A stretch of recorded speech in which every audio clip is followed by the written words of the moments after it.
Ladies and gentlemen, welcome to Meanwhile Here on Earth. This program features in-depth conversations with the leading names in the subjects of UFOs, abductees, the paranormal, panel discussions, and the very best and brightest of the next generation of writers and researchers. Meanwhile Here on Earth, the show breaking new ground in alternative talk with your intrepid host, veteran investigative writer and researcher, Peter Robbins. Here on Earth.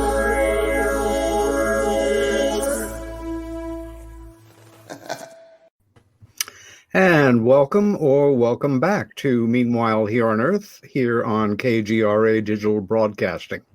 And special thanks, as always, to my intrepid producer, Bill Skywatcher, to the legendary Race Hobbs for that always stirring voiceover, and to my friend and soul brother, Albert Bouchard, founding drummer of the Blue Oyster Cult.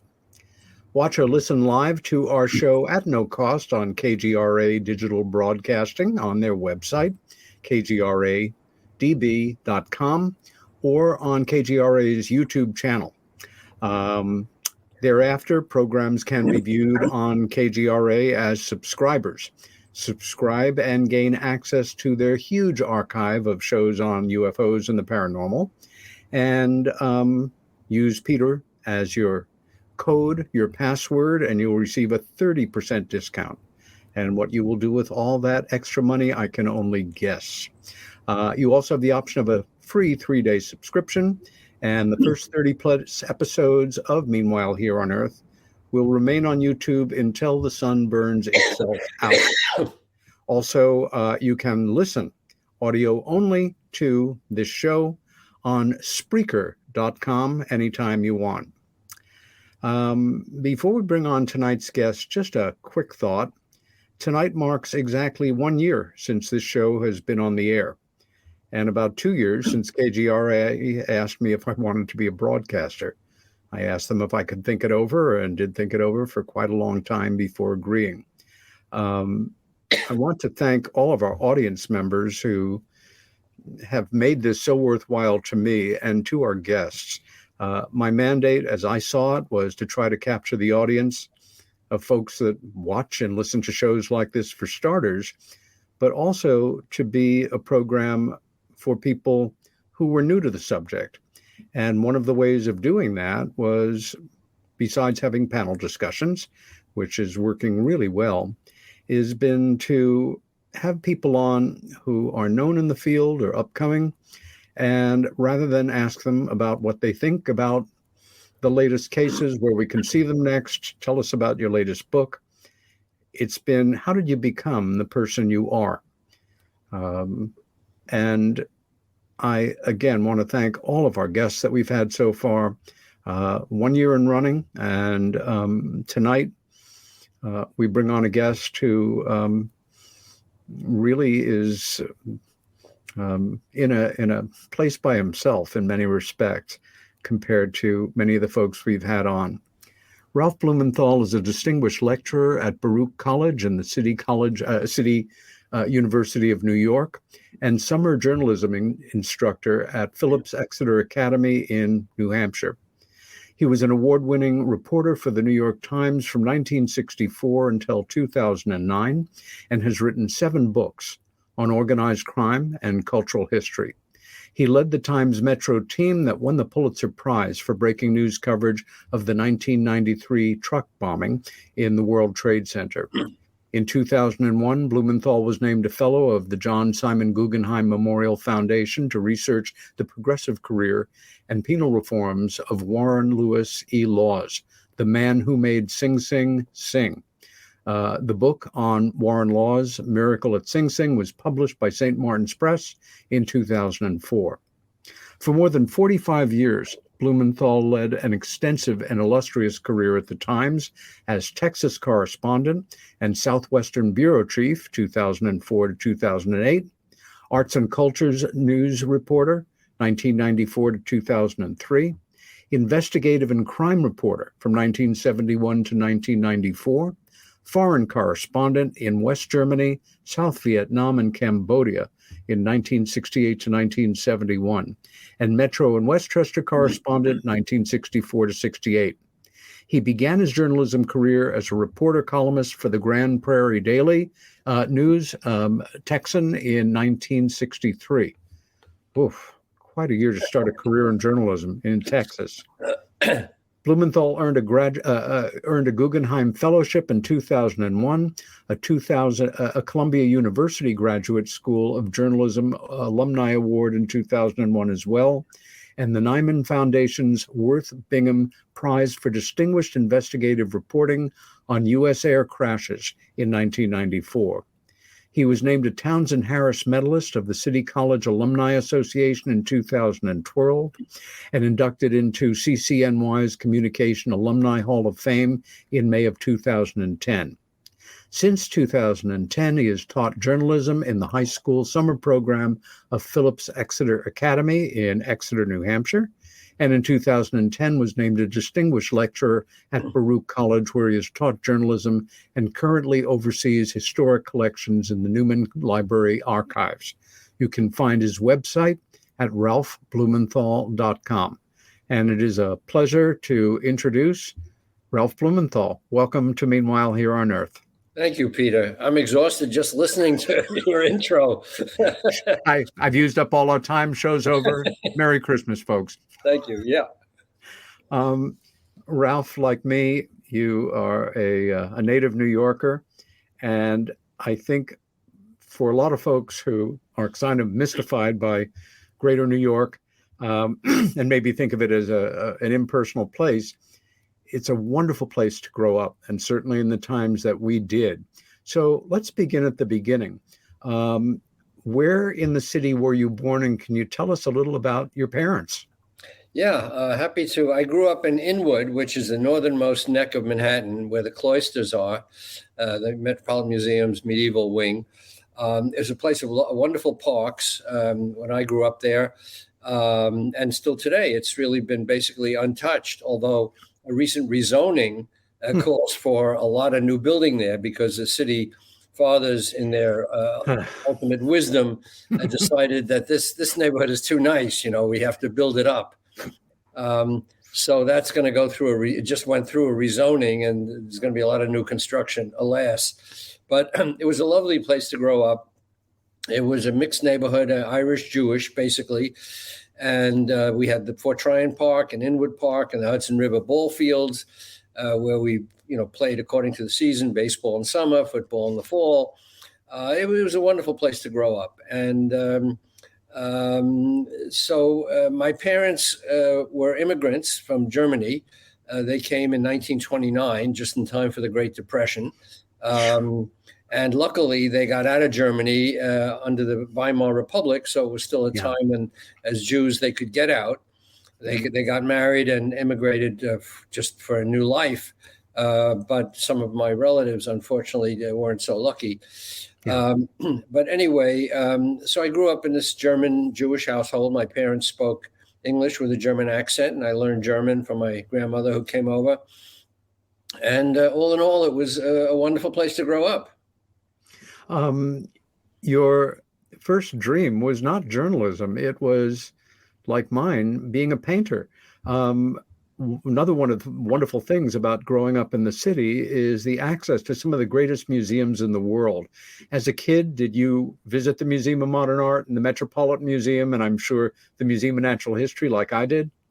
Yeah, my parents took me to a lot of museums. It was a kind of a schlep, from where we were uptown to get downtown on the A train. But you're right. I did want to be an artist. It was my first career objective. I studied art at Music and Art High School, which was then and still is a wonderful high school. It was divided into, half the students were qualified under music and half under art. And I got in under art. So I studied sculpture and painting.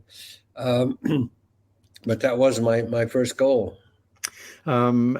for those who are not familiar, which is many of our viewers and listeners, New York City has this extraordinary system where we have normal high schools, but specialty high schools as well. And you have to qualify to get into them.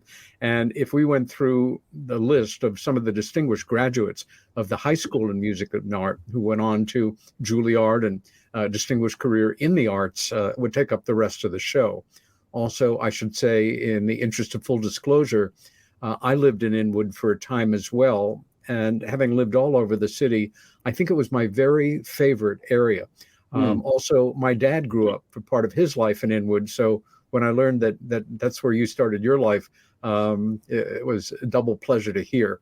At what point did you start to feel that maybe being in the arts was not for you? And what was it that made that transition? Was it an individual or something in history or something in the news that made you feel, I've got a feeling for journalism or want to write?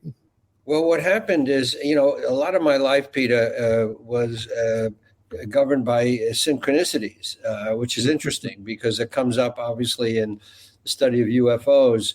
What happened is I went to City College, which was a free tuition college and very prominent, college at the time. It still is.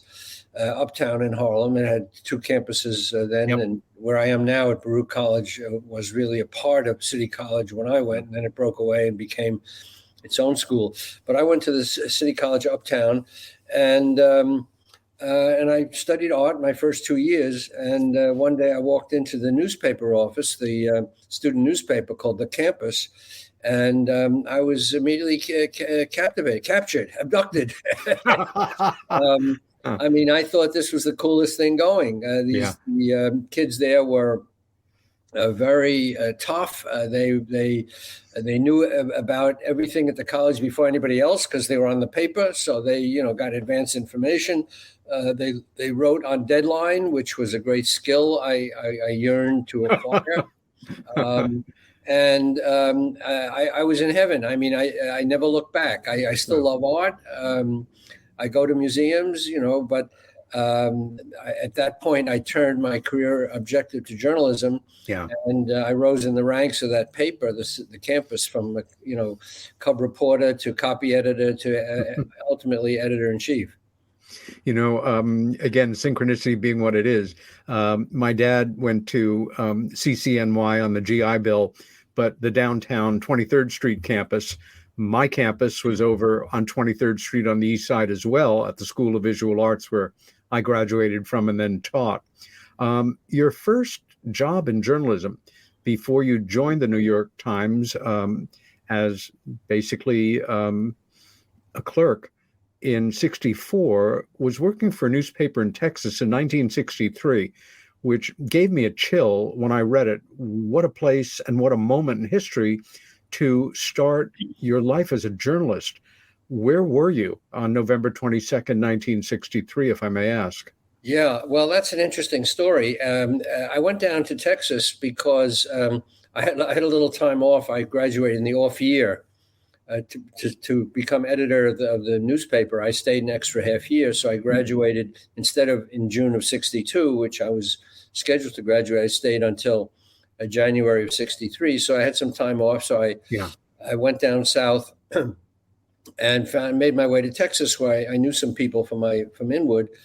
And to get a job, I walked into the small weekly newspaper. It was a string of 4 area newspapers around Dallas, and in a town called Grand Prairie, which has now been swallowed up by the airport. Yeah. I got a job on this small paper, and I was it. I mean, I wrote the stories, I took the pictures, I wrote the headline, and I learned a lot. It was a wonderful experience. But then I got into Columbia Journalism School for the fall semester in 1963. Oh my! So I came back to New York and entered Columbia. So I was at Columbia when Kennedy was assassinated. And I should tell you that when I was down there working for the Grand Prairie newspaper, I did sense a great wave of hatred for the Kennedys. That was for sure. It was a very conservative place, Dallas. And, I wouldn't say that I could foresee the assassination, but it certainly was palpable, the right-wing extremism and the hatred. But I was back in New York, and I was out with Gabe Pressman. Oh, my gosh. Who was a great, TV newsman. If you're from New York, he's a legend. He was a legend. He died just recently, and he was over 90. But what they did at Columbia Journalism School is they assigned students to spend time with different eminent, reporters in the field. So I was out with Gabe Pressman November 22nd, 1963, and we were out in Staten Island, where a car had fallen into the river when the first bulletins crackled over the radio. And he, being the great newsman he was, he immediately, we jumped in the car and headed to Manhattan to do on-the-street interviews, man on the street. So I watched him in action. But that was something. Wow.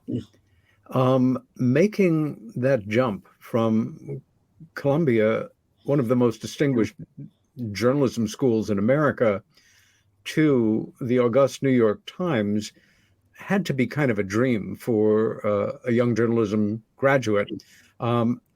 I recently, in fact, just last week, finished a memoir called The Tender Bar, which I understand exactly opened this past week as a film.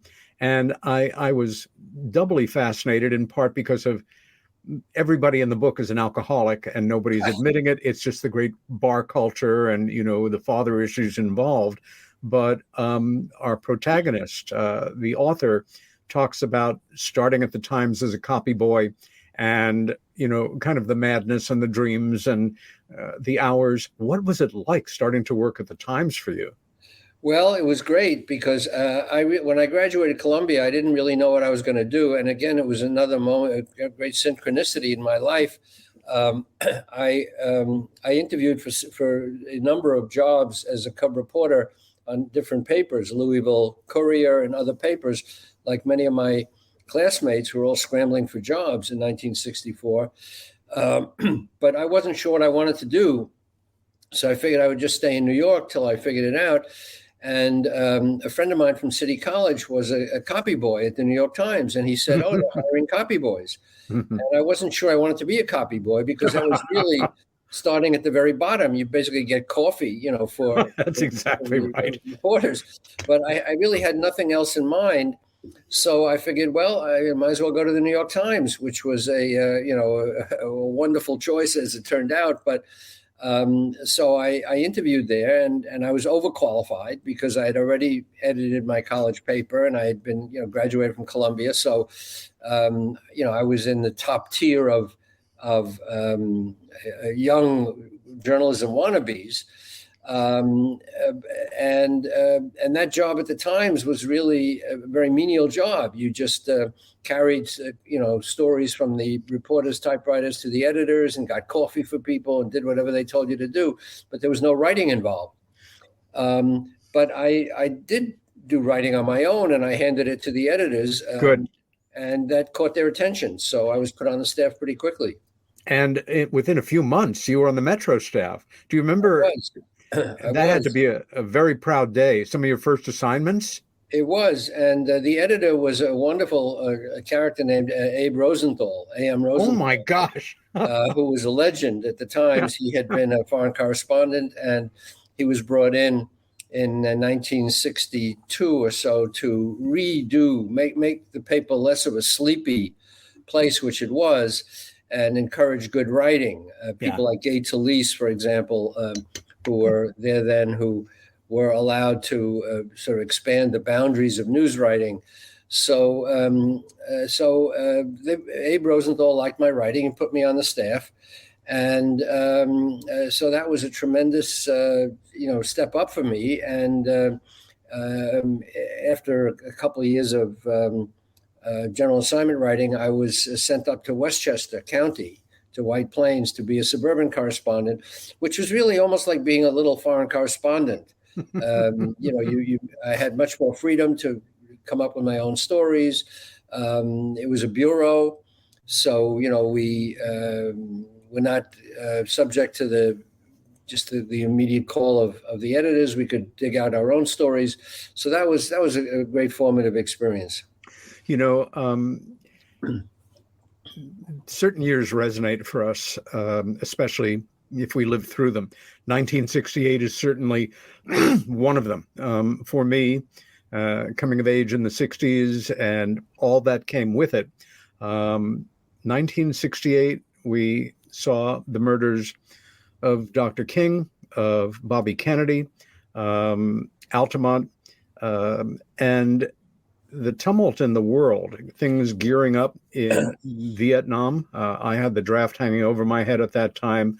But in 68, at the age of 26, you were assigned to be a foreign correspondent to the Bonn Bureau in West Germany and covered the Soviet invasion of Czechoslovakia and the rise of neo-Nazism, not to mention the West German economic miracle that was going on at that time. What the hell was that like for you being transferred to West Germany? Well, it was terrific for a young person. Becoming a foreign correspondent for the New York Times was a dream. But something funny happened. At the end of my time in Westchester as a Westchester correspondent, this would have been around May or so of 1968, with all the student revolutions going on. I heard quite by accident that the high school in New Rochelle was on fire. It was a kid who had burned it down, as it turned out later. Anyway, so I rushed over to New Rochelle and took pictures. I was one of the first reporters on the scene. It was a beautiful high school, like a French chateau, and it was burning down. So I took pictures and wrote a story quickly, and I phoned it in. Nobody had cell phones then. I had to find a phone. I called it in, and the editor said, I told him what had happened, and I'm on the story, and I have pictures for him. And he said, "Oh, by the way, the foreign editor wants to talk to you." And I said, "What for?" And he said, "I don't know. I think he wants to send you to Germany."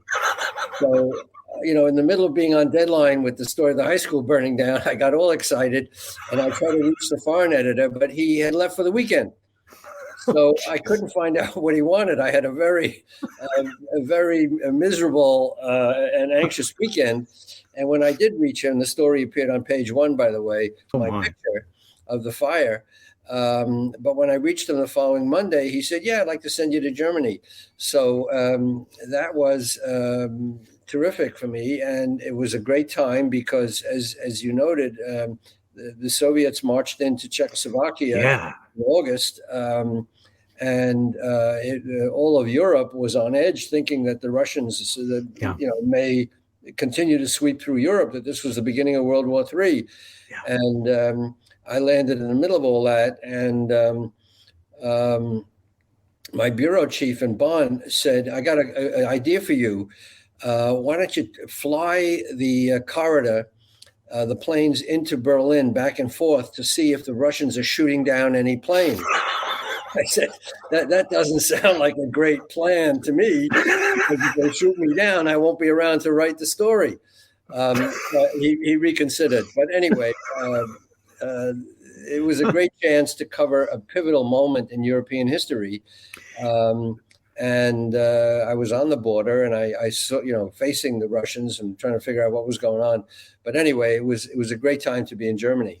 I have to ask you, were you still fluent from what your grandmother taught you? Were you fluent in German when you got there, or just rudimentary? Not well enough. I did go to Berlitz. The Times sent me to Berlitz to brush up on my German. Good. But I could do it quickly because I still had the feeling for German. When I was a youngster, I was in the care of my grandmother, who spoke only German. And so I grew up really sort of understanding German and speaking it. And then I forgot it. I studied it again in college, but I was not as fluent as I could have been or should have been. So when I got to Germany, it was a bit of a struggle, but it came back. It came back pretty quickly. What was it like knowing, as immigrant families that we grew up in, your family history? In my case, it was getting out of Russia. In your case, it was them getting out of Germany. but all of a sudden you are a Jew in Germany. Anti-Semitism is still very real. Do you remember any particularly memorable moments of just, kind of seeing your karma and your life at that moment as a young reporter, a New York Jewish person back in Germany? Yeah, well, I try to be sensitive and I covered quite a number of Nazi stories, including a bishop in the Roman Catholic Church who was unmasked as a soldier, a World War II soldier in a extermination unit, basically in Italy. So I had plenty of Nazi stories to cover, but two things jump out particularly. One was my parents came to visit me in Germany. They had avoided going back to Germany ever since they arrived in New York in Sure. 1929. And they would, completely avoided going back to Germany for obvious reasons. Yes. But because I was there as a correspondent, they did come. And unfortunately, I didn't ask them enough questions. Now I realize that I lost an opportunity. But at one point, we took a trip from Bonn, which was then the West German capital, to Cologne, which was nearby on the Rhine. And my father did a kind of a double take at the railroad station in Cologne. And he said, the last time I saw that railroad station, I was shipping out on a troop train in 1915. Oh, my gosh. He was a draftee in the German army, which I knew, but I didn't know any details. And he had that memory of moving out on a troop train through the Cologne station. So that was really quite a moment for me to realize I didn't know really anything of his story. To this day, I must confess I'm ashamed that I didn't ask him more about his story. But so that anecdote really stays with me. And but I must say I didn't feel. It's a new Germany, 20 years after the war, so there was still plenty of old Nazis around. But there were also many young people. There was a new generation, a new mentality. Yes. They certainly learned a terrible historic lesson. So there were many good things to write about Germany. And, no question about it. I don't think any country in modern history has done more to turn itself around from fascism and dedicate itself more to peace and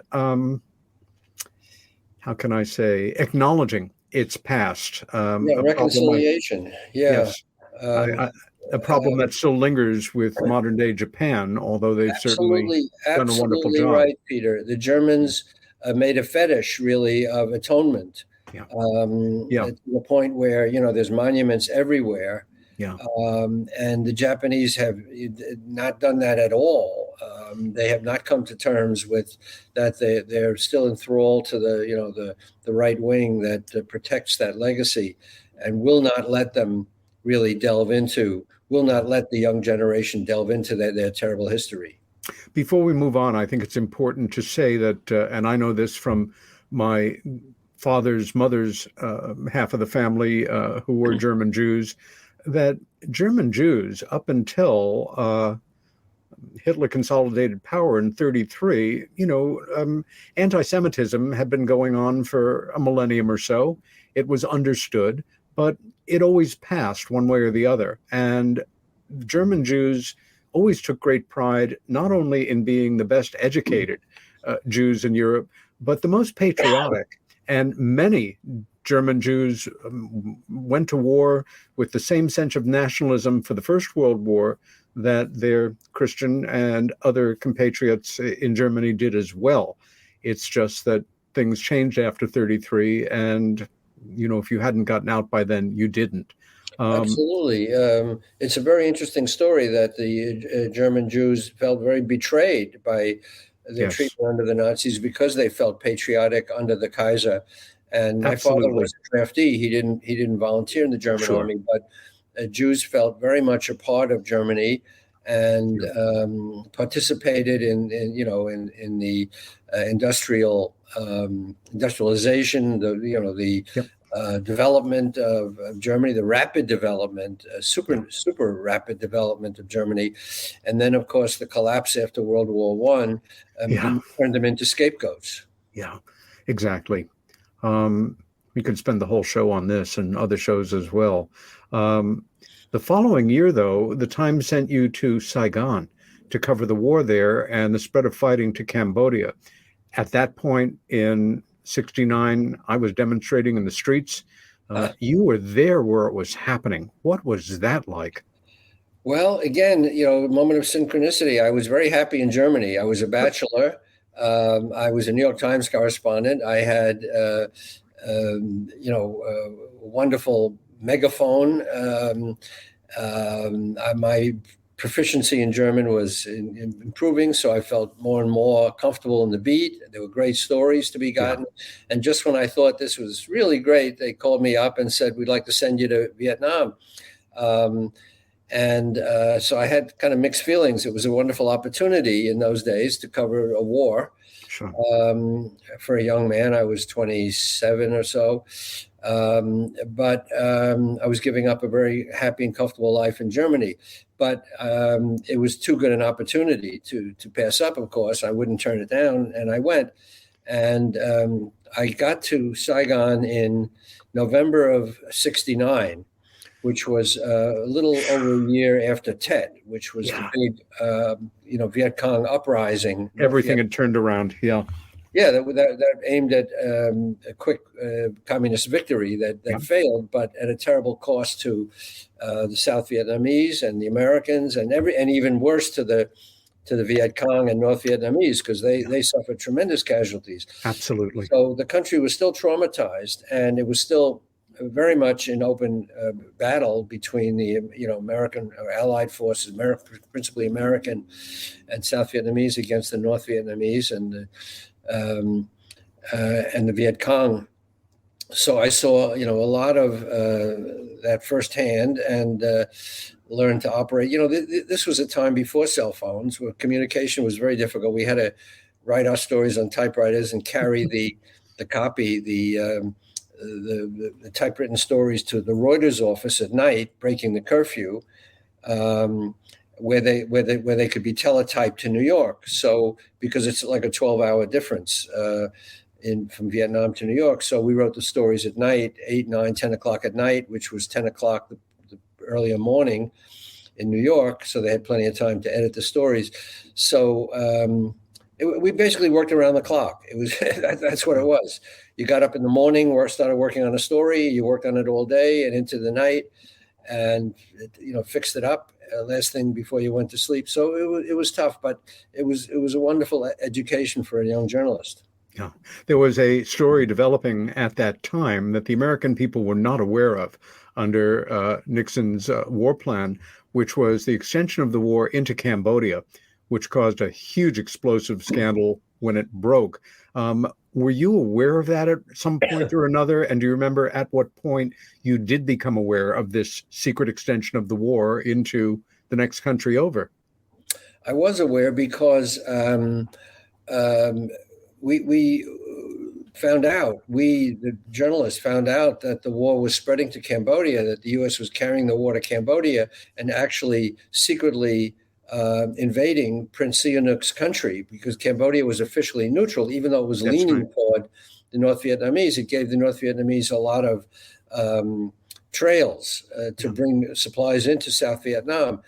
But so the U.S. was secretly bombing Cambodia, and I became aware of it at some point, and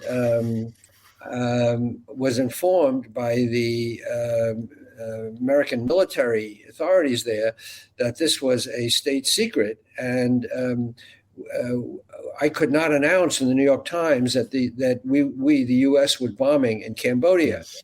So it was a very difficult moment. I had to find ways, sort of coded ways, to tell my office what was going on. We managed to get the news out in a sort of roundabout way, but then when on March 18th, 1970, Sihanouk was overthrown by a U.S.-supported general named Lon Nol. And that officially carried the war into Cambodia because now the Cambodian leaders invited the Americans in to continue the war against the North Vietnamese. So the war spread to Cambodia, and that was a tragedy for everybody concerned. It ended up with the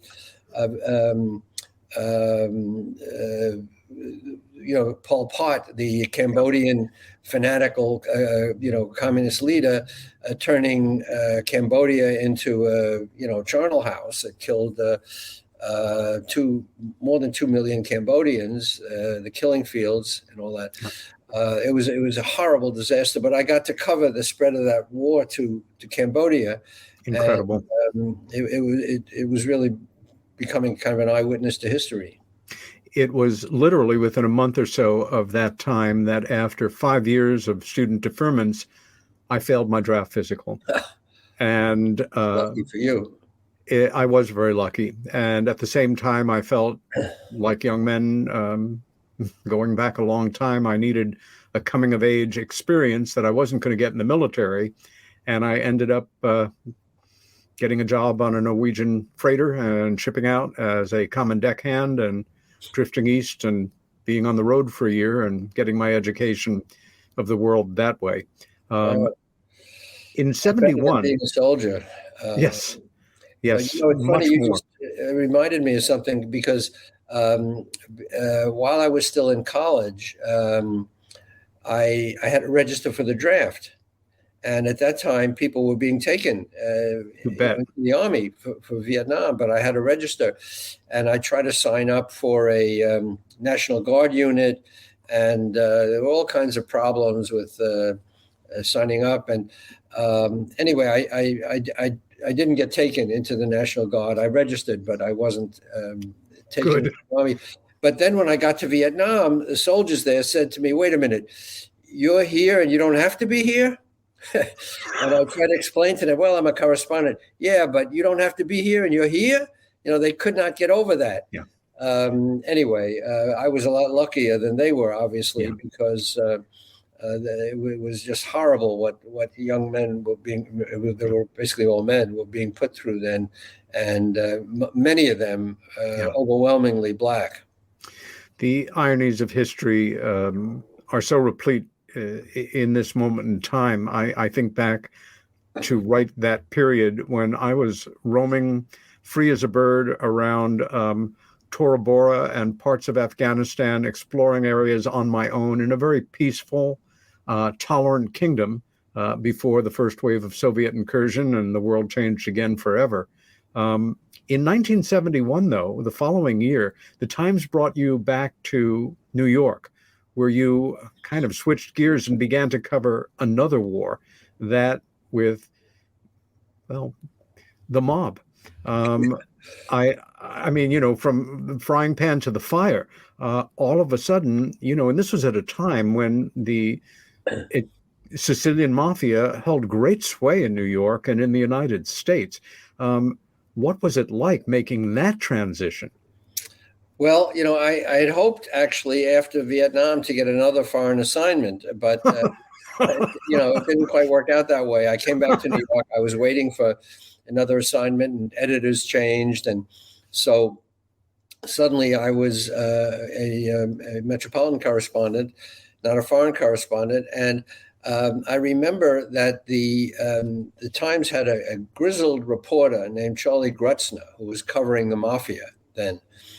And these stories amazed me, the level of detail he got about the secret rituals of the mafia, how wise guys were inducted holding a photo of a saint that was set on fire. And he had all this information that just wowed me. And I guess I said, gee, if I could do that, I'd love it. And actually, when I was in Westchester, as Westchester correspondent, before I went overseas, I got to do a little of that reporting because I found out that the Westchester garbage business was controlled by the mafia. The carting business, which is no big secret today, but it was kind of a revelation then. And I wrote some of the first stories about that, and the Times loved those stories. They gave the stories a lot of attention. So I got a taste of that kind of reporting. So when I came back from Vietnam, became a Metro correspondent, I started picking up the stories about the mafia and reporting on that. And I found it, a fascinating world. It grew out of my interest in law enforcement and covering the cops. And eventually I covered a little bit of the so-called Pizza Connection trial, which was the biggest federal trial ever. I remember it. Of the Sicilian mafia, which wasn't really known to be operating in America, and turned out to be operating alongside the American mafia, even more ruthlessly, and was taking over the drug business. So that's what I started covering. In going over your bio, were things, you are in the middle of one moment in world history, and then you are placed in another moment in world history, kind of to relax and take your mind off the mob investigations you were doing. You were put on a series of stories following up on Nazi war criminals who were hiding out in America, and not to mention helping to create an amendment. But for me, where my jaw dropped was you were the reporter who first got the tip that then Secretary General of the United Nations, Kurt Waldheim, had a secret Nazi past. Awkward moment. What the hell? Well, I was back in New York from Vietnam, and I was, covering all these breaking news stories and, police stories. And I got a tip that a government prosecutor named Vincent Sciano, who's now dead, he and a partner were trying to investigate Nazi war criminals who had been smuggled into America to aid America after the war, because they were anti-communist and Project Paperclip.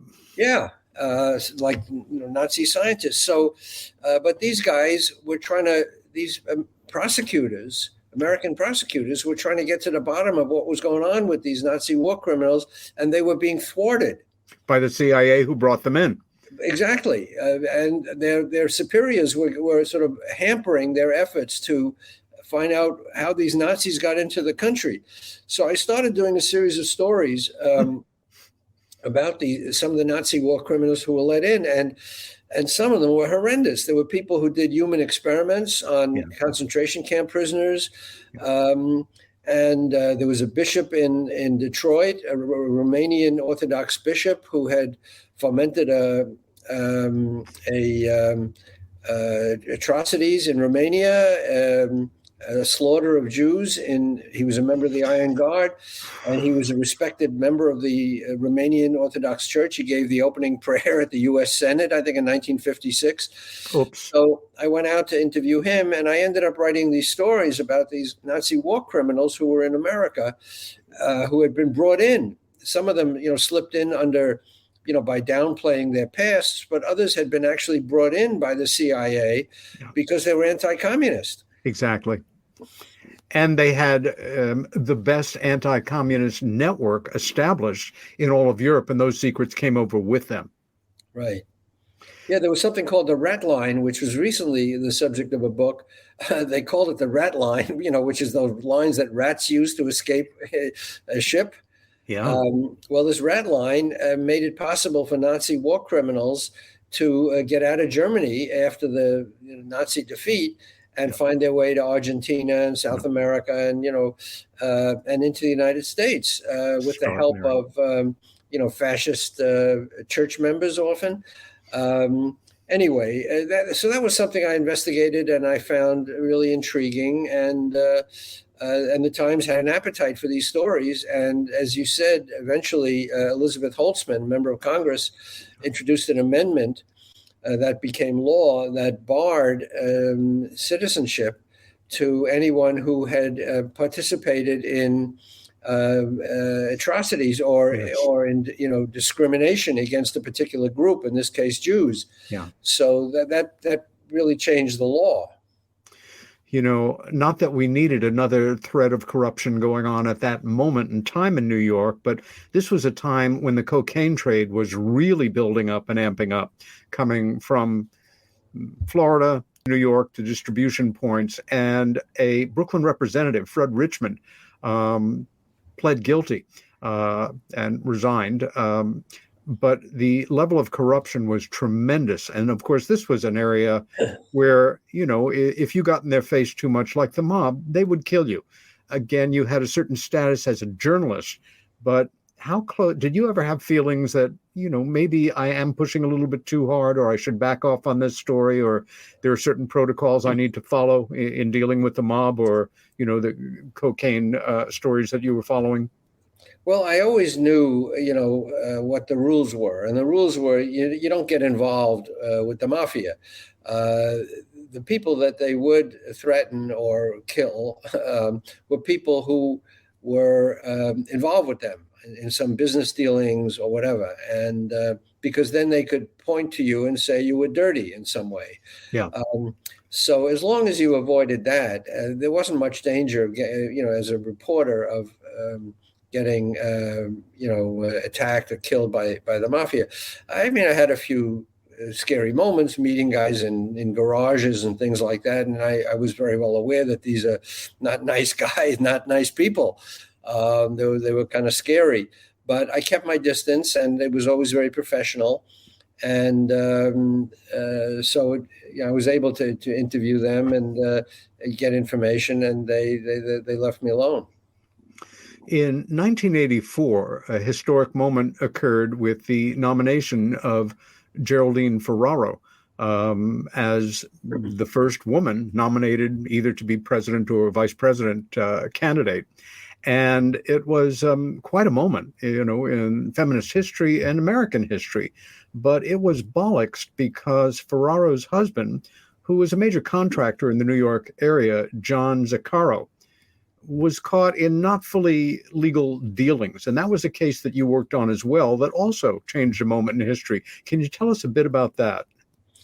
Yeah, I was, I was doing this investigative reporting on organized crime. And when Geraldine Ferraro was named as vice presidential running mate to Walter Mondale in the 84 presidential election, we started, reporters always look into whoever's running. They were looking into, all the candidates. Of course. And so I started looking into Geraldine Ferraro and John Zaccaro, and it quickly became clear that he had a kind of a shadowy past or a shadowy present in terms of it turned out that he was one of the principals of a building in Lower Manhattan that housed the largest pornography distributor in certainly in the East, maybe in the whole country. Wow. And when we confronted him about that, he said he didn't know really who were tenants in that building.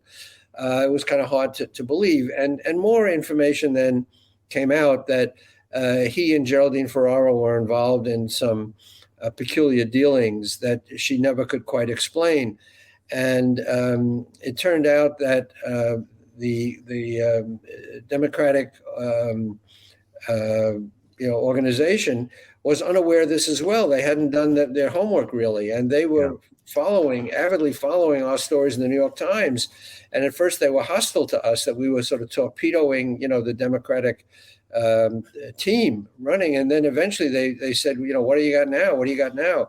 So we were able to show that that basically Zaccaro had a very strange past, and that she was not coming clean with the American people about how much she knew about that and what her own involvement was. Yeah. So, of course, they lost historically to Reagan's reelection. Yeah.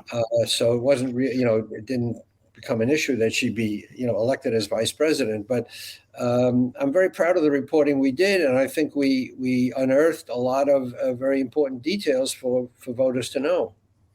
Yeah, the truth is the truth, and the hell with the side that you're on. You follow those leads, and you come to whatever conclusions you need to, and you put it forward, and that's the way it is. In 1987, it's a story I don't know how much coverage it got outside of the greater New York area, but because it was so horrific on the surface and was not what it seemed to be, it was the case of a young Black woman who was found feces on her with a trash bag over her, and alleged that white men had done this to her. And it turned out that she had faked the event. In the course of the investigation, though, Reverend Al Sharpton basically championed her case and then really never apologized. Also, as I remember, the DA or the ADA was so crushed by this that he ended up taking his own life. And that was the case of Tawana Brawley. Can you tell us about your involvement in that investigation?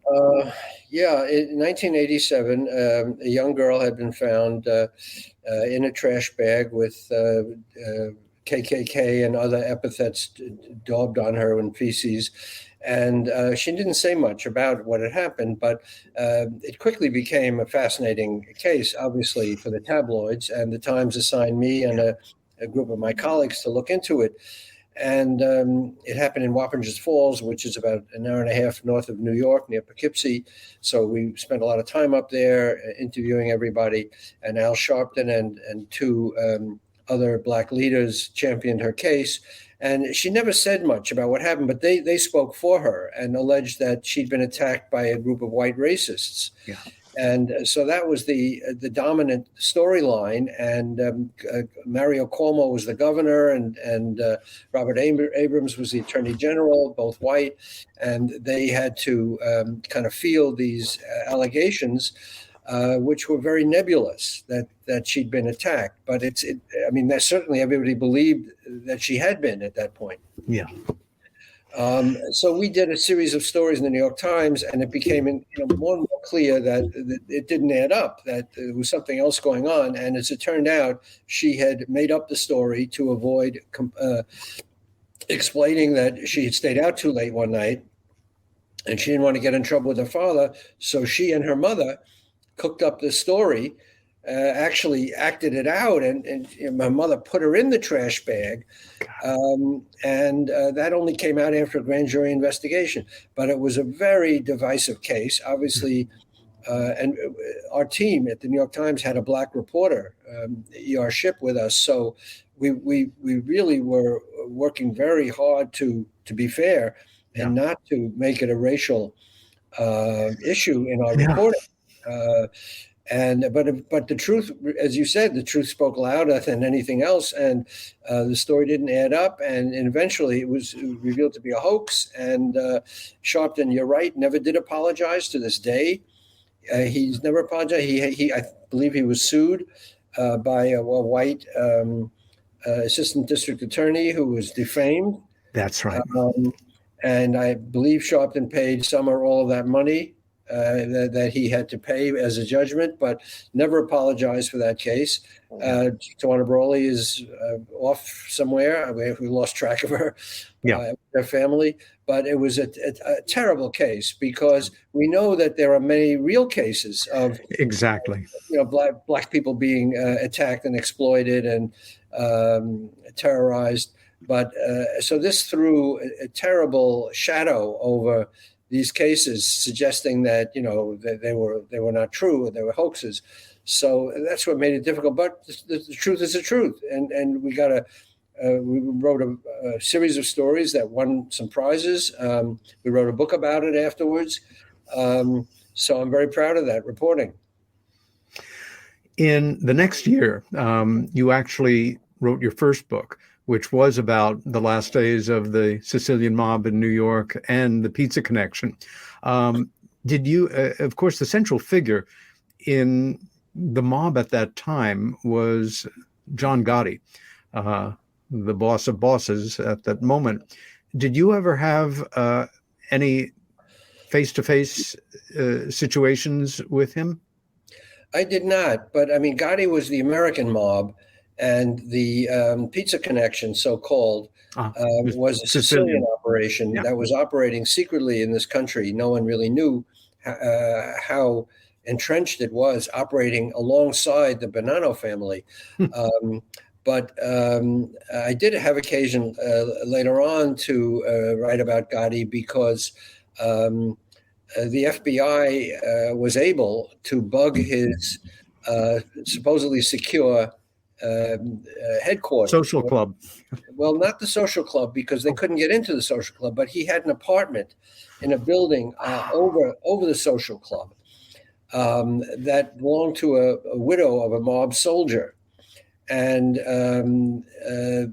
because it was a small private apartment, it was almost impossible to bug. And she never left the apartment. But once she did, the FBI snuck in and planted some bugs. And when Gotti went up there to meet with his lieutenants to plan, all their, operations, this was all captured on FBI wiretaps. So that became the key to prosecuting him for a few times unsuccessfully, and finally successfully. They put him away and he died in prison. But I later got the chance to do a book of those wiretapped conversations because they became public domain. And we are going to have to hold it there, Ralph, because believe it or not, we have blown through our first hour. This is Peter Robbins with my guest, Ralph Blumenthal. This is Meanwhile Here on Earth. We're back in 3 minutes. See you then.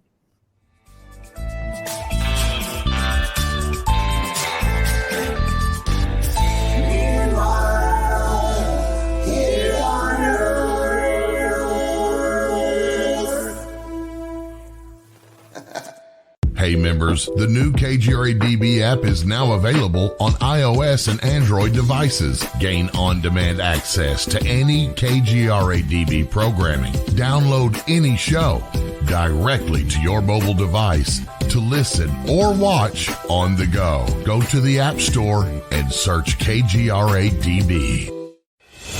Welcome to the new KGRA digital broadcasting website, thekgradb.com. Here you'll find great new content, including the KGRA Classics, great shows from our archives. You'll be able to see the show times and information so you can see what show is currently on air. The on-air live button, so just go to this section and you'll be able to hear the show live with exceptional sound quality. We also have the Vault section. Make sure to subscribe to get access to great content and special features. We have the make content for our latest news and events, so make sure to sign up and you can be part of our forum. So make sure to check out the new KGRA digital broadcasting website, thekgradb.com. We look forward to seeing you there, and we hope that you enjoy the new website.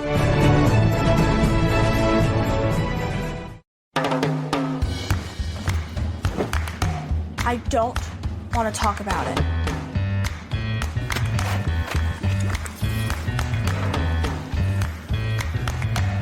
I don't want to talk about it.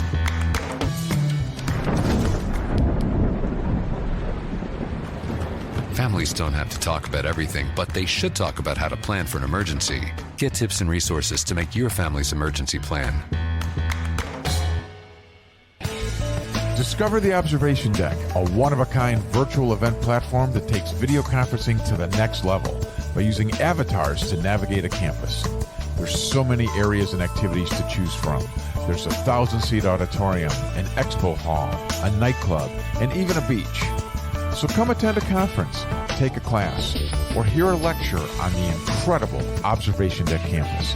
Go to theobservationdk.com.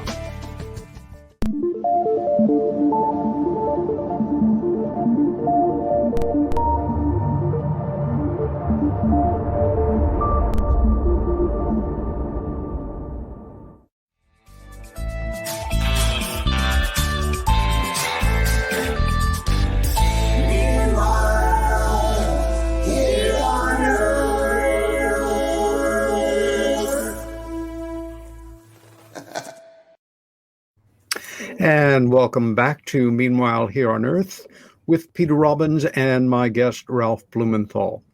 We left off with, Ralph, your very first book. And before we go any further, you have written 7 books, and I'd just like folks to get a sense of them before we move on. Your first was The Last Days of the Civilians at War with the Mafia. Your second, Outrage, the story behind the Tawana Brawley hoax. Once Through the Heart, a police detective's triumphant struggle to rescue his daughter from drugs.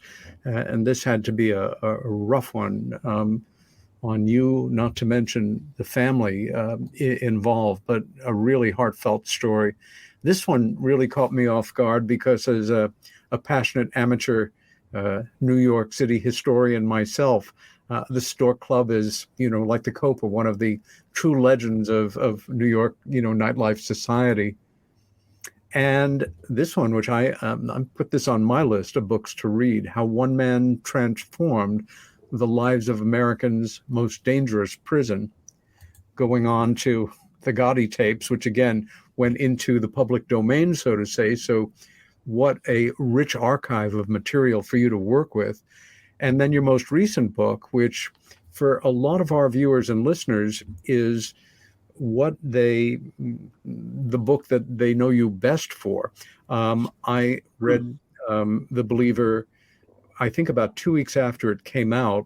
As you know from our conversations, John Mack was a good and true friend of mine, somebody I loved very much, learned from. After he read my first book, he was impressed enough with it that he said he wanted to bring me to Harvard to speak. Harvard had very other different ideas about that, but I ended up speaking at his invitation for staff and invited members and the public at the Cambridge Hospital psychiatric wing, which was an evening I won't forget. But going back to, you could literally feel the wind of history in your face as you went from one phase of your work to another. And the opportunity to do all this with the cachet of being a New York Times reporter, I think there must be, young journalists out there who should be wearing lobster bibs because they are foaming at the mouth hearing some of this stuff. Going from, this rather sad and tawdry scandal of the Tawana Brawley case, you led the team covering the World Trade Center truck bombing in 1993. As a Manhattanite, I remember that day very much. And of course, who could have imagined what it was foreshadowing years later? But I remember 7 people died.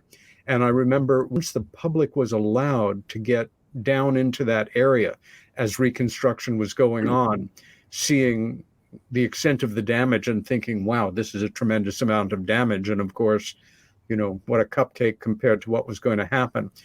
You want to take us briefly through what happened there, because it also involved Islamic terrorists. Yeah, you're absolutely right that this was a missed signal, a missed warning that could have prevented 9/11. Yes. Really. So what happened is in 1993, a group of Islamic extremists in New York were meeting, and one of the signal events that, again, was not connected to a broader conspiracy was the assassination of Meir Kahane, the extremist right-wing rabbi. Yes. And he was killed, and leader of the JDL, the Jewish Defense League. Leader of the Jewish Defense League, and very, anti-Arab, and a divisive figure, to be sure. Yep. But the authorities, for whatever reason, decided after that it was a lone wolf attack on him, and never connected it to what was really a circle of conspiracists who made up the core of what would become later, 8 years or so later, 9/11. It's just kind of a funny story of my involvement with that, because I was in the newsroom that day, and what happened, I should tell you, is that these extremists had hired rented a Ryder truck and filled it with a nitrogen bomb, and drove it into the garage of the World Trade Center, where it exploded and killed 7 people and wounded more than 1,000. Yeah. But all we knew that afternoon was that there'd been an explosion in the World Trade Center. And I was in the newsroom, and the editors kept assigning more and more reporters to go downtown to see what was going on. There'd been this terrible explosion. They thought it was a transformer explosion. So I had nothing to do. They didn't call on me, but I called my friend James Fox, who was the head of the FBI office in New York, who I'd known from my mafia reporting. And I was just trying to, pass the time. And he picked up the phone. I called his number. He picked up the phone, the FBI office downtown. And before I could really ask him anything about what was going on, he said, it was a bomb. And I said, it was a bomb? He said, yeah, our guys just got back from down there, and it was a bomb. So I didn't know whether the editors knew that. So I thanked him, and I ran up to the Metro editor. I said, did you know it was a bomb? And he said, no, we thought it was a transformer explosion. Oh, for Christ's sakes. That was really the first indication of what had really happened.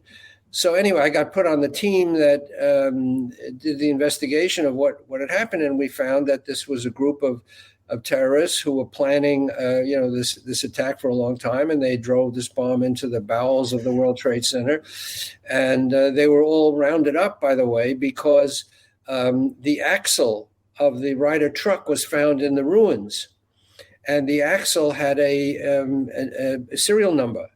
So they could trace it to the Ryder truck agency where the truck came from. Yeah. And as strange things would have it, the terrorists, one of them came back to the Ryder office the next day to claim that the truck had been stolen because he wanted No. So the FBI was already in position, and they had replaced all the employees of the Ryder office, all the rental agents, with FBI agents. So when the guy came in to say he wanted his money back, they arrested him, and they quickly raided his rented room, and they got the leads to all his co-conspirators. Wow. And they rounded that group up. But what they didn't do, unfortunately, was translate all the documents that these people left behind, because they pointed to this whole conspiracy of bin Laden, which in 2001 would bring down both towers. Jesus. So it was both an amazing feat of investigative prowess, but it was also a terrible missed opportunity. I mean, more than tragic. It was horrendous. Anyway, so we wrote that story. And you received a Pulitzer Prize for that. Prize for breaking news reporting, because we were able to pull together the strands of that attack very quickly, and I was the head of that team. Another tragic story that you were assigned to that resulted in another Pulitzer Prize was a series of crashes by the airline US Air. What had gone wrong there, and what were you able to uncover and bring to public attention? Well, I worked on that story with another reporter, and we had gotten a tip that the inspections of U.S. Air, which is now no longer in business as a result, were very sloppy. The procedures were very sloppy, and because of that, there was a series of crashes that seemed unrelated events at the time, but turned out to be, upon much more analysis, related to their sloppy procedures. So we broke that story in the New York Times, and that won a prize. There was not a Pulitzer; it was another prize. But anyway, but we were very proud of that story. The following year, they gave you a break. In 1994. You were taken out of the murder and mayhem departments and put on the cultural news desk as an arts reporter. And at the time, Sotheby's and Christie's, the two most prestigious auction houses in the United States, I think rooted in the UK, were caught up in an antitrust scandal. A number of reporters were involved, but a great deal of money was changing hands, and objects d'art were sometimes not what they represented themselves to be. Can you tell us a bit about that story? Yeah, I wanted a break. So from all those years of investigative reporting with the mafia and Nazi war criminals, I thought it would be nice to cover culture, as they called it So, but you can't get too far away from investigative reporting, no matter what field you're in. So while I was in the culture news department, we found out that Christie's and Sotheby's basically had been fixing prices, colluding, and they were brought up on charges. There was a trial, and I got to cover the trial. And it really uncovered a very seamy underside to the premier auction business.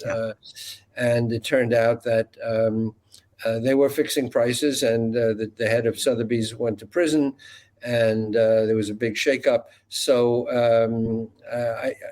but a lot of my reporting as a culture and arts reporter was not investigative like that. It was really on the Metropolitan Opera, on some nice things for a change.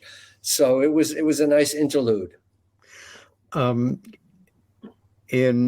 2000 and 1999, I briefly had an opportunity to join the Metropolitan Opera Company as a supernumerary in La Boheme and Aida. Myself and Luciano Pavarotti starring in those performances. And it was one of the high points of my life as a New Yorker. I had friends that were permanent extras. And opera lovers are in a class by themselves in a place like New York City. Some of them had been doing the job for decades.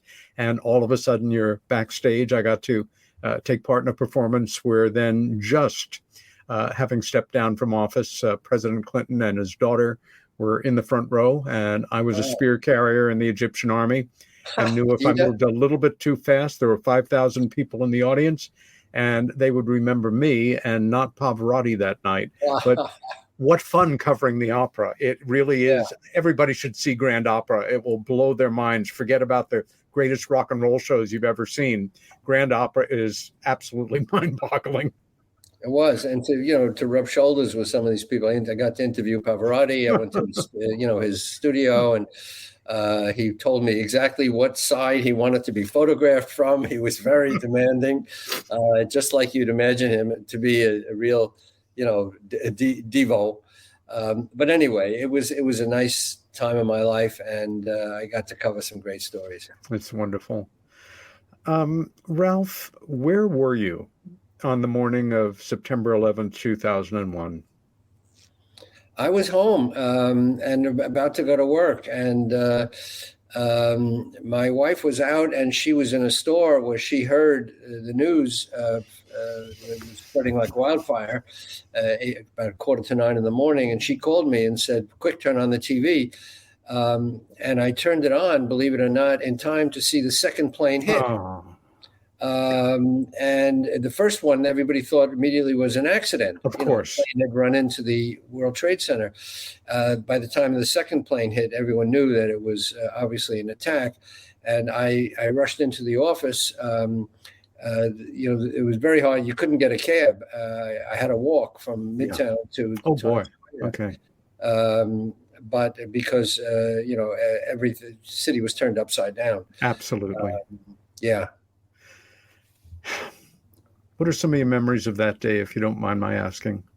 Well, I saw it really through the lens of the New York Times. This sounds self-serving to bring up, but my first thought was to bring my experience from covering the 1993 attack to help the Times cover this attack. And I wanted to burst into the editor's office to explain that I had some experience in covering World Trade Center attacks, and here's what I thought could be done. They ignored me completely.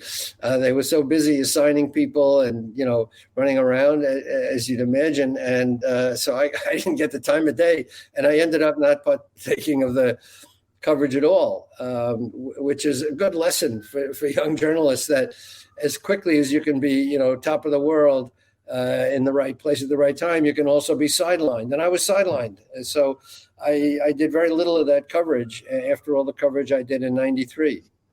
How ironic. Yeah. Although I should say I covered the 7th anniversary. They asked me to cover the memorial for the 7th anniversary in 2008.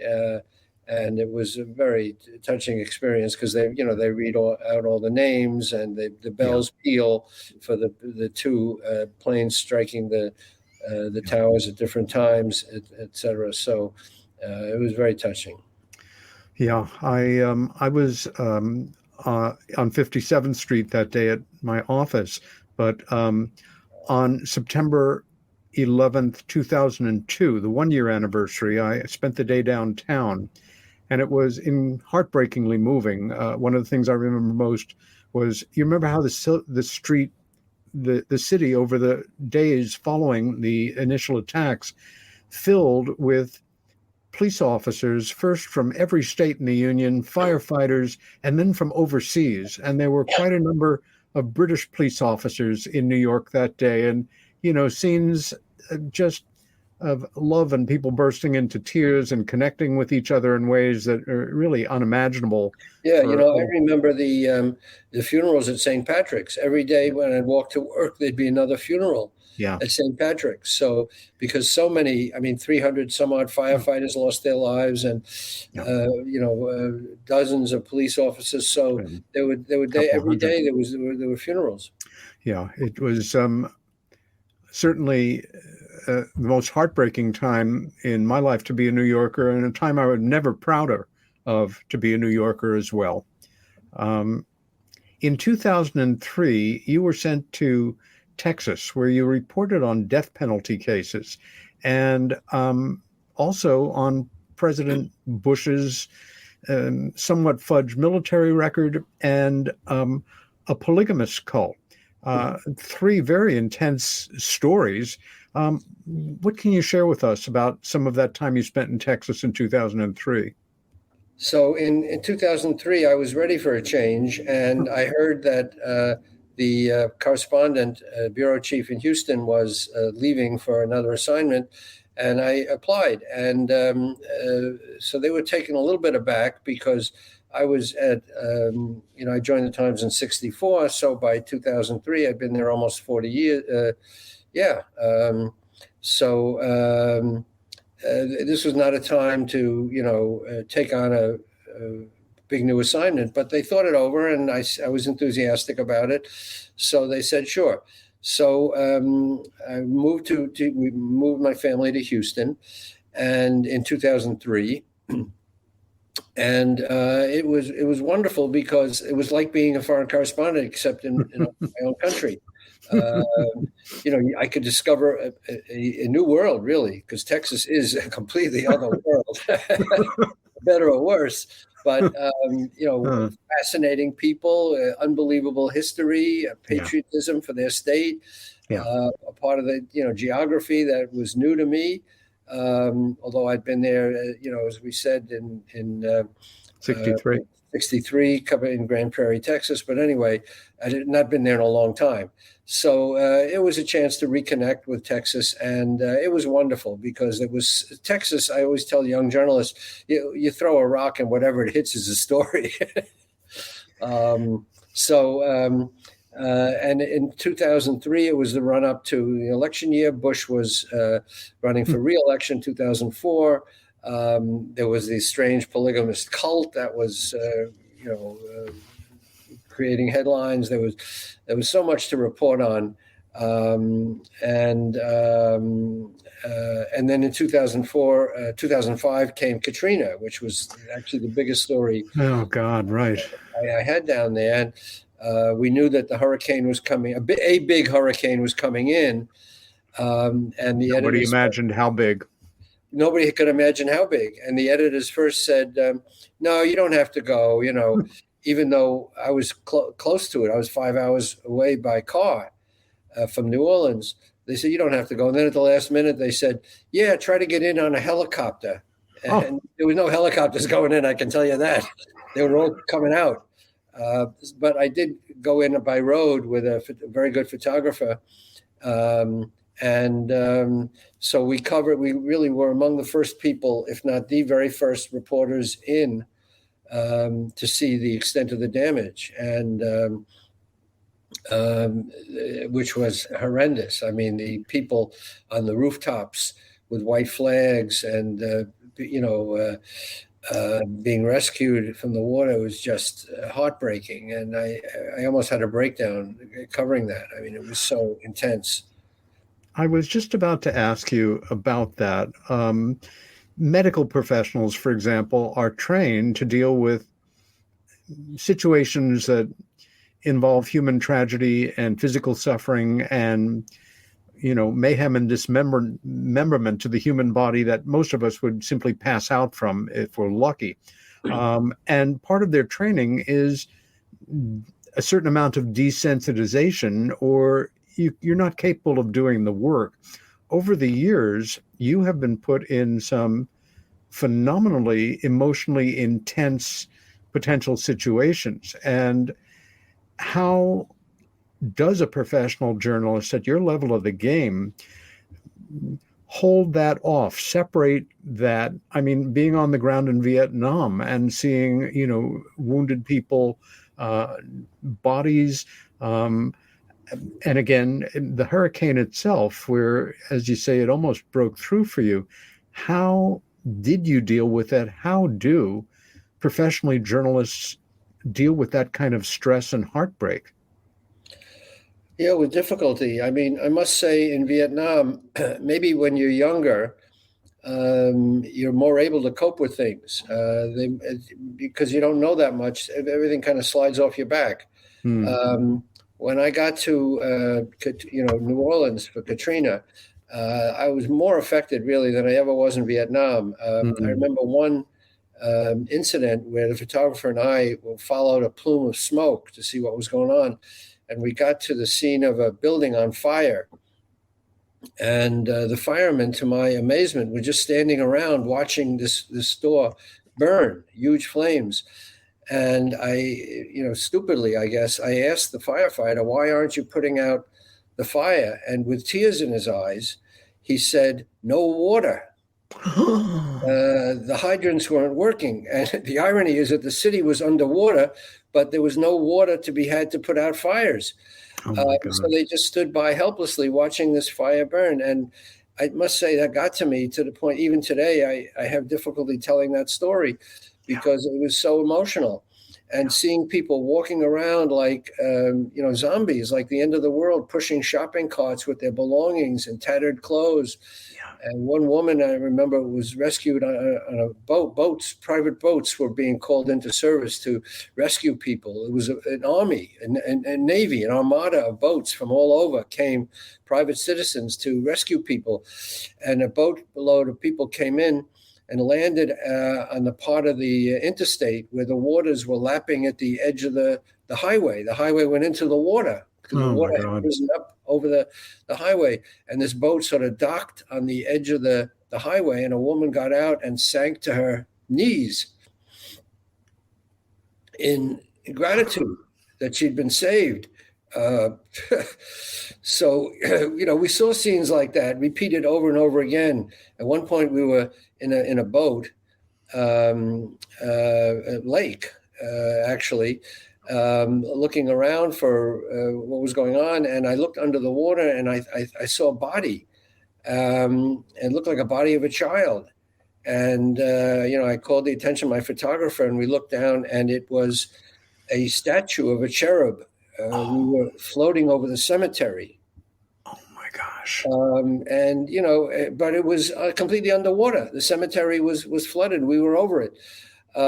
So anyway, there were many stories like this, and we saw people in all kinds of horrible distress. I spent a few days there, and then I got out because I was relieved by another team. Came in. Yeah. But it was probably among the worst experiences I had as a reporter. Yeah. You returned to the Metro staff in 2008 with the Times, and you wrote news features and blogged on city issues. But as a Times contributor after retiring as a staffer in 2009, you reported on the secret Pentagon unit investigating UFOs. Now, before we get into that, I just want to make a note here that this was indeed still very much a secret at the time, and that you went on to become one of a handful of journalists that I can count on one hand and have a few fingers left, whose reporting effectively not just changed the game, so to say, but transformed the legitimacy of the subject of truly anomalous UFOs, not just for the public at large, and broke the back of the historic ridicule that had informed this subject since 1947, but also made it a wide open topic worthy of respect in Congress and in the major media. Before we go to that, I want to spend a little time talking about some of your books, because once we get on to that, we're going to run with that till the end of the show. I don't know if this was the book that for you was the most emotional to investigate or the one that cut the deepest, but please tell us a bit about how you got involved in this project and a bit about the story of this young woman. Yeah.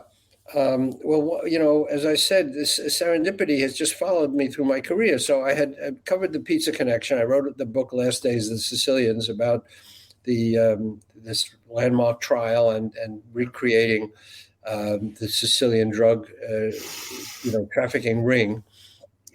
That was importing all this heroin into America. And as a result of that, I met a undercover police officer, and I wanted to know more about the role of undercover police officers, because they figured a lot in investigating the mafia. So this one officer, Pat DiGregorio, was telling me about what it was like to be undercover in the NYPD. And he happened to mention in the course of this that he'd come across his own daughter selling drugs. 16-year-old daughter. And I immediately said, wow, don't tell me, forget about all the undercover stuff. Tell me about what it was like to come across your own daughter. So he told me that he was so busy infiltrating the mafia, he wasn't paying attention to what was going on at home. And his 16-year-old daughter had become a drug user and a drug pusher. And she was selling drugs to her classmates in high school. And he came across her, and this is what blew my mind. He said he came across her on the street one day in the middle of a drug deal, and he had to decide whether to arrest her, his own daughter. So I said, that's an amazing story. So one thing led to another. And he agreed to tell me the story. And that was the story, Once Through the Heart. And I went through drug treatment program with the daughter, watched her, followed her through. She turned out all right through a lot of terrible trauma. But that was a story that, again, really consumed me. It was very emotional. And so that's how that book came about. And unfortunately, the officer is now dead. He died. And his second wife, who was a stepmother to this girl, she died. And the girl's okay, Marianne. But it's an amazing story. Amazing. Sing Sing, going way back, is almost emblematic of the tough earlier generations of prisons.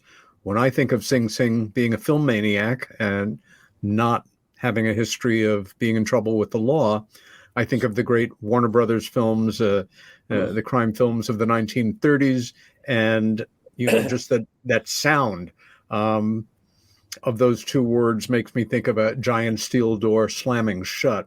Who was the man who this book was about, and what did he do, Ralph, and why did you choose to tell this story? Well, again, synchronicity. I had been working on the Stork Club book, and I was looking over the notes of the proprietor of the Stork Club, a man named Sherman Billingsley, who had taken it from a speakeasy to the #1 nightclub, a fancy nightclub in New York from Prohibition through the 60s. And at one point, he talked about a fight at the Stork Club between Ernest Hemingway and the warden of Sing Sing. Whoa! And Hemingway knocked down the warden of Sing Sing. So I said, well, that's interesting. So I'd never heard of this warden of Sing Sing. So I looked him up, and it turned out this guy had a great story of his own. He was the warden of Sing Sing from 1920 to 1941. And he participated in 303 executions in the electric chair. Jesus. Although he was dead set against against capital punishment, and he was a great humanitarian. His name was Warden Laws. He had a great name for a warden, and he had a wonderful story to tell. And I found his archives at John Jay College, and I found his daughter. He had a young daughter who was at Sing Sing with him while he was the warden there, and she cooperated with me. So I got a lot of good material, and I wrote this book. And that was my last book before the UFO series. Yeah. There is something, it's hard to explain, but that quiet excitement that goes with research and putting pieces together and finding something that fits into the matrix of the puzzle that is right there, but nobody had the piece, and now you have that complete part of that aspect of that story. And again, the ironies to have presided over, I mean, for any of us, the thought of attending one execution, especially if you are against capital punishment, would be enough to throw your life off for the rest of it. Over 300 of them. And that was part of his responsibility on his job. I can't even imagine. And yes, always wonderful when you have a name like Laws and you're doing a job like that. Yeah. Going from this hellishness to, again, a part of New York City history that, you know, reminds me of Cole Porter lyrics, you're the tops, you're the Coliseum, etc. What a different direction for you to take off in, and what a world within a world the Stork Club was the emblem of. I know for my high school prom, going back into the 60s, myself and several friends and their dates drove to New York City to take our dates to the Copacabana to hear Buddy Greco sing. It was like a scene out of Goodfellas. And right. You know, that was tame compared to this. Tell us a little bit about the world that you discovered here. Well, what happened is I had done a story about FBI files. The FBI was following people like John Lennon and Leonard Bernstein. And I got a call from a restaurant owner who told me that he was the adopted son of Josephine Baker.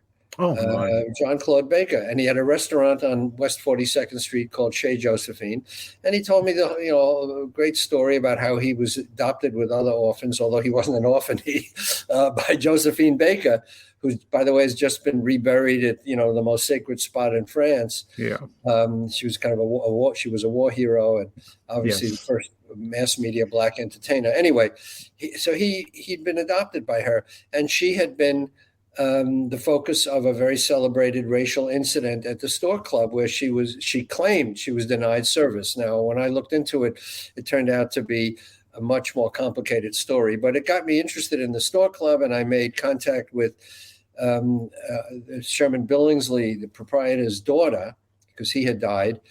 And she had his manuscripts, including a memoir he was trying to peddle, never got anywhere. So I took that on and wrote this book about the history of the Stork Club from his notes. And that's how I found out about the fight between Ernest Hemingway and Warden Laws. So the Stork Club book came first, then came Once Through the Heart. So there was a kind of a synchronicity, as I keep saying, to this story, that one thing sort of popped up and became my next project. So that's sort of how it happened. And I guess you're leading up to UFOs because that's the next thing that happened when I was in Texas. I was in Houston, and I picked up a copy of John Mack's second book, Passport to the Cosmos. Yeah. And I'd never heard of John Mack. He was a psychiatrist at Harvard. He'd written a Pulitzer Prize-winning biography of Lawrence of Arabia. He'd been in the New York Times. He'd been investigated by Harvard for studying alien abduction. Yeah. And I thought that was pretty cool. I should give him a call. Maybe I could interview him. And then I pick up the New York Times a few days later and find he's been run down and killed in London by a drunk driver. Yeah. And so that's what got me started. And I reached out to his family. They were not in any mood to talk because they were still mourning his death. It had just happened. Yeah. But eventually they did give me access to his archives, and he was a great saver. He had everything. He had audio records, videos, his own therapy sessions where he discussed his innermost feelings. Yes. Unpublished manuscripts he'd written about the Harvard Inquisition, as I call it. So that's what got me started in 2004. But I still had not done anything with the New York Times because that came later. Let me ask you, growing up in New York as a kid in the 50s, do you remember ever, hearing about flying saucers, or was it something that interested you at all, or just, I was a great science fiction fan. I read Ray Bradbury. I read Isaac Asimov. I read, Clarke, all of them. I loved science fiction, but it was fiction. I mean, it was stories about, strange interactions, among the astronauts, and there had been no moon landing yet. That came in 1969. So it was all fiction, but I was a great science fiction fan. And then I kind of forgot about it until 2004. Yeah, you should be aware that the authors that you just named, among other distinguished legendary science fiction authors, to a man, all thought actual truly anomalous UFOs were bullshit. They absolutely thought that was crazy. And it's fascinated me as somebody deeply involved in the work, how many science fiction devotees think that people like me are crazy because we actually believe this stuff. It's fiction. Lighten up. This isn't really happening. That's funny.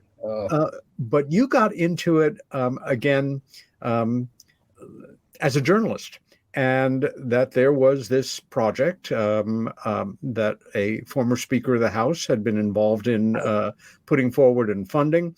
And that was what got you into it, as opposed to a sighting, abduction, right, and which is quite different than other people.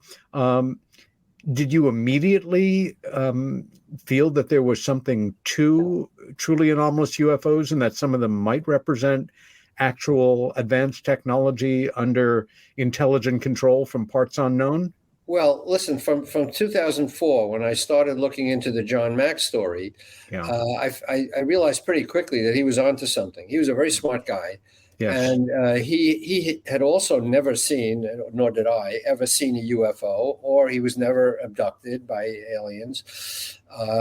So he was just studying it as an outsider, as an investigator. But from 2004 on, I was working on the book. I worked on and off for 16 years on this book. So it so happened in 2017. So I'd been working on the book for 13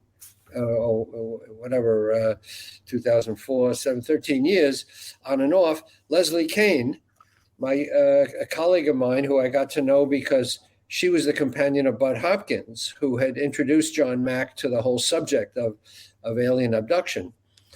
So I got to know her in the course of my research, and she came to me one day and said she'd been in a meeting in Washington, D.C. with the head of this UFO office called ATIP, which we called ATIP, went by different names. And he was resigning because he wasn't getting enough support. But there was this Pentagon office that was actually investigating UFOs that nobody knew about, because officially the government was out of the UFO business with Project Blue Book at the end of 1969. They said there was nothing to see, even though there were 701 cases still on the table.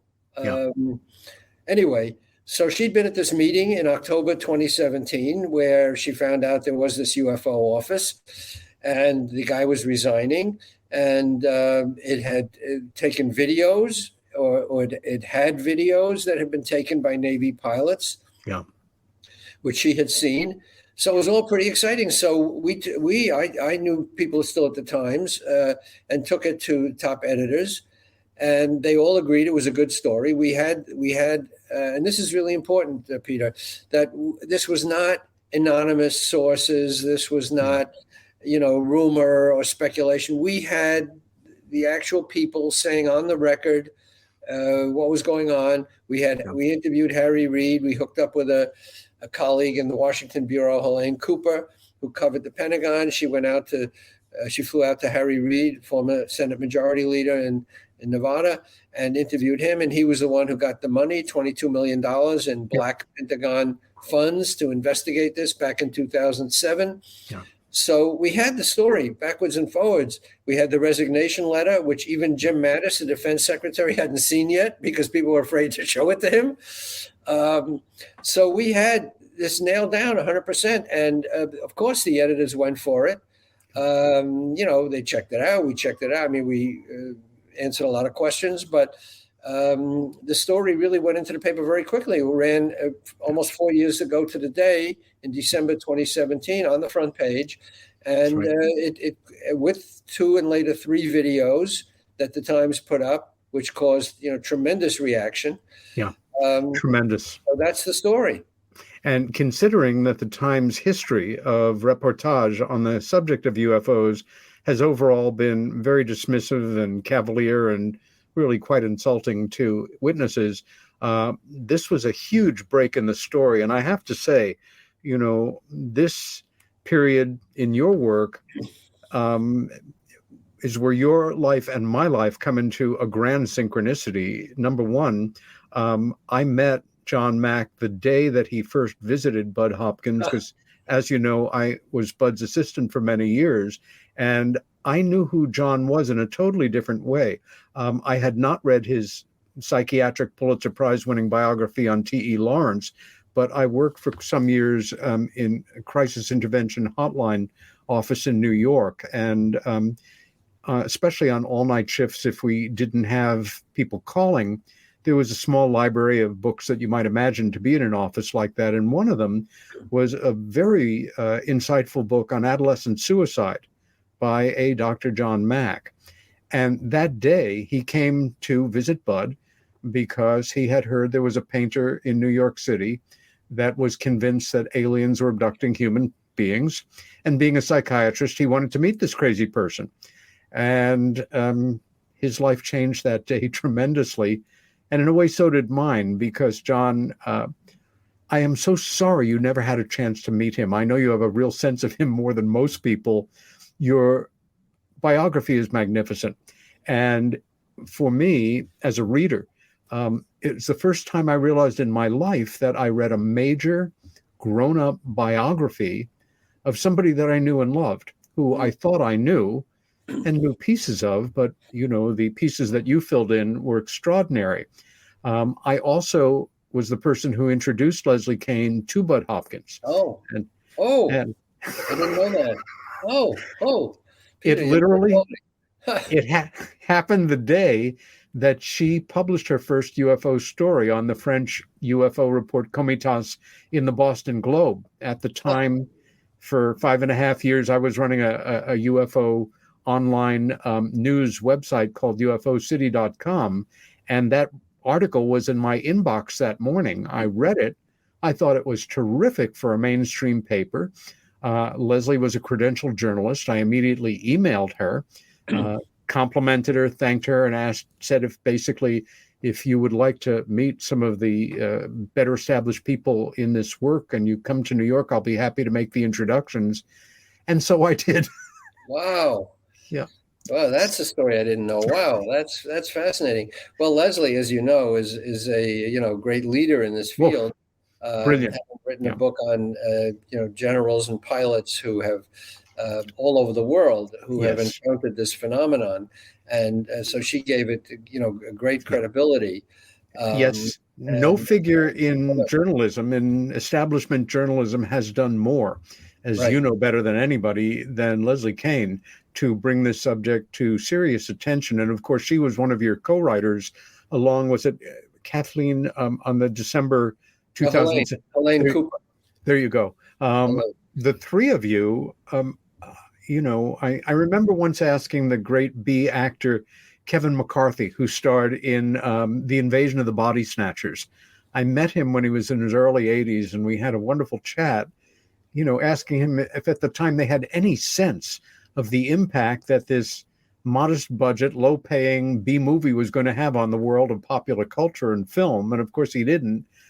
Could you have imagined that this article, in the New York Times, that started in a small box on the front of the Sunday coverage, would set in motion this extraordinary sea change in the way that the world deals with this subject?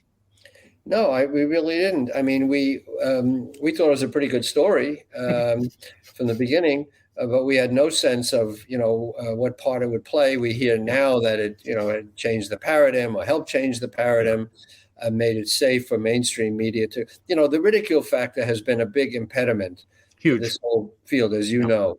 That Harry Reid has been almost alone among legislators who've tackled this, been brave enough to tackle this subject. And other of his colleagues have been afraid because they don't want it to be used against them in a re-election race or election race that, you believe in UFOs and, become a laughingstock. So he could not and cannot to this day get, much support in Congress to, examine this phenomenon, although now there's going to be this new office, thanks to Senator Gillibrand and Rubio, attached to the Defense Authorization Bill, that will be a new formal organization to study this. So we've come a long way, but to this day, it remains a subject that causes ridicule and laughter, and officials are afraid to go public with it. Yeah, I remember in one of our conversations leading up to this broadcast telling you that after reading that article 4 years ago to the week, I remember first how impressed I was by it, and the fact that it was accompanied by a piece on the pilots and their reaction to what they had seen. And having made it my business some years ago to read every single piece of coverage the New York Times had ever done, at that time, over 240 separate articles, editorials, letters to the editor, photo captions, and knowing that the huge majority of it had been so dismissive and so built on ridicule that I figured, well, here's one that isn't, and that's a gem, and that's wonderful, but this isn't going to be a change. It took me a year to realize that it had happened. I was waiting for that second shoe to fall and, a follow-up piece come that was going to dismiss that.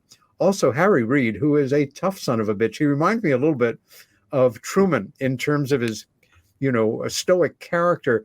I love the fact that when he was younger, he was a boxer because, you've got to have an attitude to stick to your guns, knowing that decades of ridicule have been built up around this subject, and you're going to catch it. It doesn't matter the distinguished position you've reached in public life. They say politics make strange bedfellows, but just reminding me that there with Rubio on the right taking the subject very seriously, and Gillibrand, a card-carrying progressive, and her brilliant, carefully written amendment. This is good.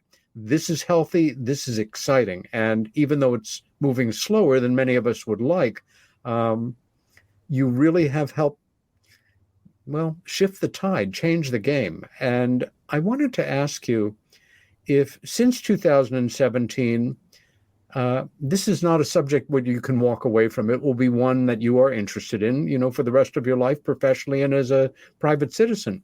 Have you written anything and tried to get it into print and have it turned down because it was felt it was a bit too much? Yeah. I try to do a piece on experiencers for the style section of the New York Times. It was accepted by a number of editors and photo editors who actually came up with the idea. And at the last minute, it was turned down because it just seemed too difficult a subject for the Times to handle. And I ended up placing it in the Debrief, a blog that gave it good attention and, it preserved the stories of these experiencers who entrusted me with their stories. I told the stories of 4 ordinary people, 3 women and a man, with the most extraordinary experiences, very ordinary people, except for the fact that they'd encountered these alien presences in their lives, and could not explain it, as in fact we can't to this day. So that was a piece that I had tried to do for the Times. It didn't work out. I understand that. I mean, there's certain editors, the people who commissioned the piece in the first place moved on, they left, and so different people were in charge. It didn't strike them the same way. I don't blame them. It happens. And it is a terribly challenging subject. Difficult subject. So anyway, but the piece was placed. But everything else we've done for the Times has run, including the last piece we did, which was the most challenging, which was a piece about Senate committees that were briefed on presumed materials from crashed UFOs. Exactly. So we don't know more than that, and it's very controversial. A lot of the information remains classified. And we don't know to this day whether this material actually exists, who has it, where it is, what it's been analyzed as being. All we know is that Senate staff was briefed about a number of these incidents, and we put that in the New York Times. And we think that's a breakthrough. It wasn't everything that some people wanted to see and complained that we should have said more. We didn't have it confirmed. What we could confirm, we put in the paper. But that was really the most challenging story we produced to date, and we're continuing to work on others. I can't thank you enough as a longstanding member of what I'll call the UFO research community for pushing as hard as you have, for keeping such an open mind, for your objectivity, your concern, your compassion. And this is cutting edge, this story. I'm somebody who no longer has the luxury of disbelief based not on my experience, having had that kind of experience, but having been so close to so many people for so many years, and again, working as the assistant to kind of the founder of the School of Serious Scientific Investigation into the UFO abduction experience, which is as real as the chairs that we're sitting on. Ralph, is there anything that you'd like to share with our audience before we go to closing credits, basically, because we're coming into our last 2 minutes here? Well, I really appreciate the chance to, talk to as informed a person as yourself, Peter, because you are a participant. The fact that you were there with Bud, let me just correct the record a little bit, because I know John's story about what happened with Bud. He'd been out in Esalen learning about holotropic breathing, which transformed consciousness, elevated him to a new level of consciousness. And he had all these strange experiences going back to his childhood. His mother died when he was eight and a half months old, so he was always missing her. So he sort of felt himself going back to a previous life, perhaps, or the womb. And in the course of these meetings at Esalen, he ran into a woman, a fellow psychiatrist, who told him about Bud Hopkins and said, "Would you like to meet this guy who's investigating alien abduction?" And John said, "No way." He's crazy. He's crazy. He's got to be crazy. And the people who are coming to him with these stories are got to be crazy. Yeah. So meanwhile, he finds himself in New York. He's visiting Robert Lifton, a very eminent colleague of his from Harvard. And it occurs to him that he's not far away from Bud Hopkins, so he decides he's going to give Bud Hopkins a call after all. So it's another strange synchronicity, and you know the rest of the story because you were there. John goes to see Bud Hopkins, and Bud hands him these letters and said, look, these are letters from people who've had these experiences. You decide, you're the psychiatrist. You can decide if these people are crazy. So John And wrote these letters. believe it or not, I have to hold you there. Ralph Blumenthal, this has been one of the best nights for me of doing this whole show. I can't thank you enough for myself and for our viewers and listeners.